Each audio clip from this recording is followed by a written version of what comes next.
உங்களுக்கு எப்போதும் சாம்பார் ரசம் வச்சு போர் அடிக்குது அந்த மாதிரி வெஜிடபிள் புலாவ் பண்ணி பாருங்கங்க. பீன்ஸு கேரட்டு பட்டாணி போட்டு புலாவ் பண்ணியிருக்கேன்.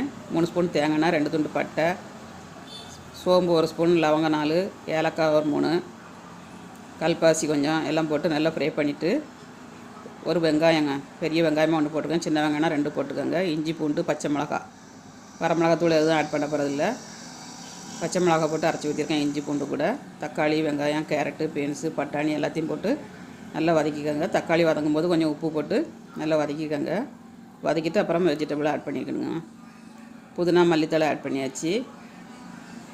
இப்போ எல்லாம் நல்லா மிக்ஸ் பண்ணிவிட்டு கரம் மசாலா மட்டும் கொஞ்சோண்டு போட்டிருக்கேன், மஞ்சள் தூள் கொஞ்சோண்டு, ரெண்டையும் போட்டு நம்ம 3 டம்ளர் அரிசிக்கு 5 டம்ளர் தண்ணி வச்சுருக்கேன். நான் சாப்பாடு அரிசி தான் வச்சுருக்கேன், 5 டம்ளர் வச்சுருக்கேன். 2 ஸ்பூன் உப்பு போட்டு மிக்ஸ் பண்ணி மூடி வச்சோம்னா 3 விசில் விட்டால் போதுங்க. சூப்பராக வந்துடும் உங்களுக்கு. அரிசியை கொஞ்சம் நேரம்